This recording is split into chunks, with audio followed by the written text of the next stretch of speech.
Greetings, everybody. We have a new group of forest monks out, and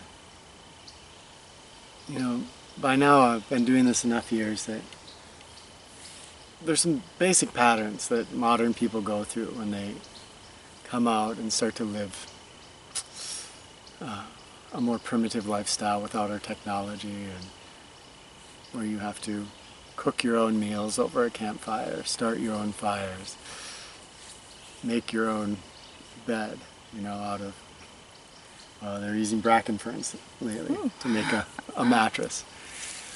And I guess making your own bed in the woods is different than making your bed in civilization, that term.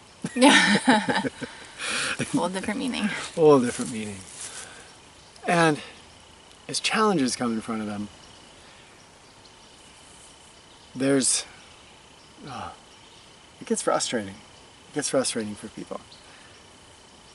And that mirrors some of the frustration that we feel in our regular lives, I think. Oh yeah. I mean, think about hundreds of swarming mosquitoes as you make your bracken fern bed, right? And, oh, by the way, it's hot and it's really humid and it's starting to rain. I'd find that very frustrating. And the correlate is, a lot of us get to the end of the month and how are we going to pay the bills?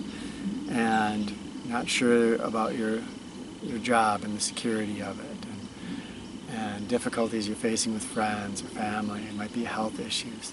So many things. No matter where we go in life, we can encounter these things that look very negative, and they can bring us down in a big way. And I feel like one of the biggest transformative things that people do to change how they handle the situations out here, the challenges, is to invoke humor, or not taking things so seriously. Ooh, lightheartedness. Yeah. Yeah. Wow. So how do they get to that place? What is it that allows them to transform? Ideally what we would want to do here is give to all of you the magic recipe for having that lightheartedness, because there's a real power in it. I think part of it is that we're taught that things need to be very, very serious. I remember reading once about bankruptcy and how some really ultra wealthy people don't take bankruptcy seriously. They see it as a tool. Where then a lot of people in lower income brackets, they see it as a huge thing. The end. Yeah. It's this huge thing. And so we have the same thing there, bankruptcy, but two very different ways to look at it. Out in the woods, it's, if you don't get that fire, you're not going to eat. Or stay warm. Yeah, or you're not going to stay warm. And so it has even a more immediate seriousness to it. But when people get that lightheartedness, it's, we talk about this over and over, it's about freeing up energy. If I have that heaviness and that seriousness that's like, I've got to get this fire, so much of my energy is going into that instead of just performing the task at hand. Right. And often I can see it in people's eyes even before they start or as they begin. Interesting. You know whether they're going to get that fire or not. Based on their attitude, kind of mental attitude? Yeah. Oh. And whether it's how seriously they're taking it. And the weird thing is that we have to somehow learn to take things seriously without taking them seriously. Oh, right? Yeah. If I don't care and I just don't even try to get a fire, I'm not going to. I have to go after it 100%. At the same time, if I am invested in, right? Right, so you have to be invested without being invested. Gosh, that's tough. Like, how do you do that? It is a real paradox. In our Western culture doesn't deal in paradox very well. We like to be polarized. So either you're trying or you're not trying. Which is it? Right. It's either black or it's white. Gray does not exist. There's no other. There isn't this trying without trying. So I think in Taoism, we have this concept of Wu Wei, which I hope I'm pronouncing correctly, which is this doing without doing, this action without acting. So essentially, doing an action without doing it for the end result, right? Like, which still, however we say it, it's going to come up sounding funny, but we're basically trying to do something without being attached to the results that happen. I think the closest correlate we have in our culture is that idea of it's the journey and not the end, yeah. right? So if we use fire making as an example, there's some specific things I need to do here. It's bad conditions, I'm trying to get a fire started, it takes a fair amount of skill and focus. Those things, the journey up to the fire, have to be done. If I'm just right there in the journey, then I'm doing those things and I perform them well. My mind is out there on the goal, locked onto it, you know. And this is different, again, than what we're taught a lot, which I think is be focused on that goal, and we have to be completely driven towards that goal out there. I feel like that sometimes leads to tunnel vision, like with the fire. Then you're seeing, I must get the fire, I must get the fire. And maybe this isn't actually literally true, but because of that tunnel vision, our attitude is shifted and we may miss opportunities that are all around us, the tinder that we actually need, because we're rushing or we're angry or we're scared and we aren't breathing and we aren't taking a little bit of space. You know, we're rushing or we're so focused that the true joys of life are passing us by, you know, to use it in a larger example. Yeah, that's perfect. I mean, people will literally miss that hoof fungus over there that's going to really help them out, because it's a literal tunnel vision. You know, our focus goes down as we become focused on that goal, so much so that often we don't see very different attitude than, okay, here I am, I need to get a fire, I'm going to peruse my environment, take in everything, find the tools that are available to me, and begin the task. So adding a lightheartedness to it or a bit of humor can be a signal, I think, right, to our whole attitude at the time, to that lighten up then gets us paying more attention in a different way, or what? Yeah. No, I think that's exactly right. That humor or lightheartedness can be the bridge that our minds, you know, our Western minds need to make that paradoxical jump from only being goal-oriented. And so often that lightheartedness needs to be applied towards the goal. So, okay, I want to get that fire, right? And I think I've got 3 potatoes here, and those are going to be really good potatoes if they're roasted over that fire tonight. And then you start to get a little goofy and think, yeah, you know, but they'd maybe be okay raw. I could thin slice them and just enjoy the slight crunch of each raw potato. Right. You know, you're not taking yourself seriously. You're joking with it a little bit, and having fun with it, and realizing at the same time that that goal is one thing, but there are other options. Sure. Our whole being is not, you know, dependent on that goal usually, you know, unless it's a life-death situation. Let's take it a little bit further and say, what if you really do need the fire because you're worried about hypothermia? What if, so you have been diagnosed with, you know, something that you feel like, oh gosh, this is kind of the end.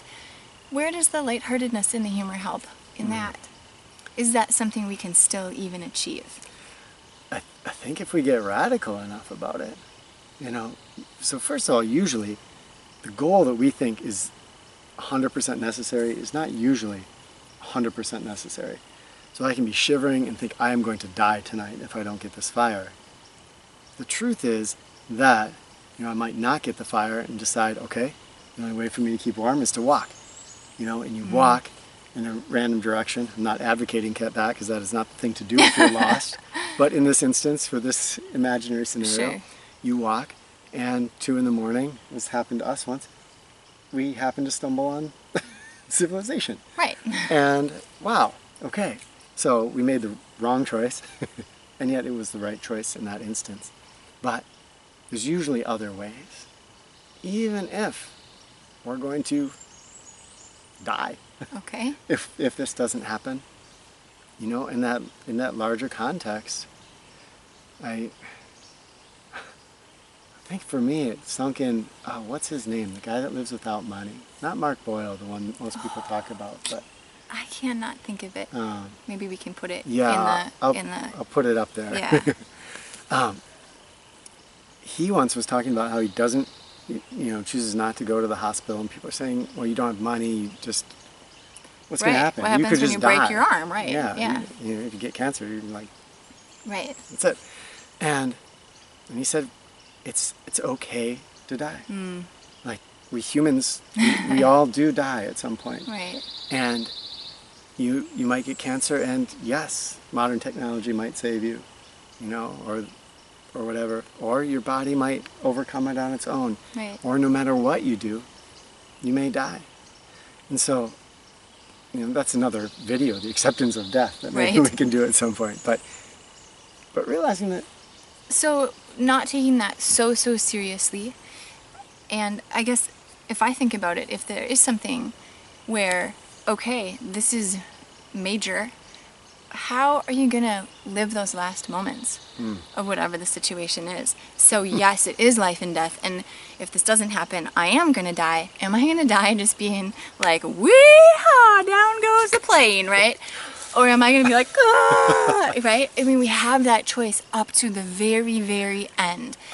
And sometimes that choice that we've made to live boldly and to live with love and with humor, even at the end, that is a message to other people, and that gives hope to other people. So by your very dying act of choosing to live to the fullest and live in light and life and laughter and love at the very end, that is a gift to all the rest of us.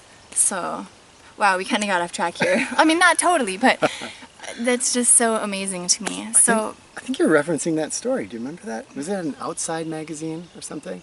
This guy talking about, he was in a plane, I don't know if this is Grand Canyon or somewhere, and it was him and one other guy and the pilot, and something happened with the plane, and they were going down towards this cliff. whoa. The author lived, right?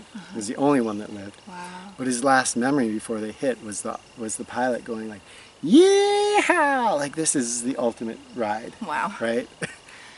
That is something to definitely aspire to. Wow. Incredible. So there are some little things that we can do. We can stick up a little permission flag when we're in a situation, and the humor, making yourself, if you have to, force yourself to find a joke about the situation you're in, is a little permission flag that says, hey brain, I'm not taking this seriously, okay? We're gonna find a way. So I feel like that's one step, is to just stick a little permission flag, make some humor. It lightens everybody up. I mean, whether it's gallows humor and you're all in a horrible situation, or it's just, you can choose a little bit of a positive slant. I think that's one way to go about it. The other is to realize that that actually does make a difference for you, and choosing it repetitively is going to burn a groove in your mental pathways that over time you will start to take things more lighthearted. As a perfectionist that is in recovery, I have taken things super seriously. I can still remember that in 3rd grade, I spelled the word independence incorrectly on my spelling test, and it was an extra credit word. And the reason I was so upset was because the word independence was actually on my pencil the day I took the test, and I cried. Okay, seriously, serious. I was serious, and I have a tendency to be serious. I think many of us do. When we can lighten up and be like, okay, so there's, paint all over the table. Big deal. Maybe let's just make it a table that's covered with paint. There are very few things in life that have to be taken so seriously that we get clenched about them. right? Clenching, it starts to happen. We start to try to control. We have fear. We get anger. It's like a little bit of lightheartedness helps that. See if you can find something funny, right? Make fun of yourself in a funny way. People love that, and it feels good. You're like, hey. And the breathing that happens, that you talk about, that energy, the space opens up in your body physically. There is more room to breathe. The tension goes away, the stress goes away, laughter is huge for us. And then that energetically frees us up, whether it's that fire that you just need to get, or it's the fact that you really have a whole bunch of things to do. You wanted to get the house clean, but you really want to spend time with your grandkids, right? Lightening up. Share your ideas for how to lighten up situations, how to not take life so seriously down in the comments. Since we started doing these videos together, I feel like the comments were always a rich, abundant place for wisdom and learning. But more than ever, so many of you are sharing your ideas, what's worked for you. And that, again, check out the comments, because there's probably more wisdom and material down there than you're going to find up here in the videos. Add yours to it. Thank you so much, friends. And so we haven't talked about it for a while, but things have been going great on Patreon. We're working more and more towards a place where we can do these videos full time, essentially, and help us get there. If you enjoy and you find value in these videos, consider becoming a patron. It's at the end of the video. We'll leave a link here. Thank you.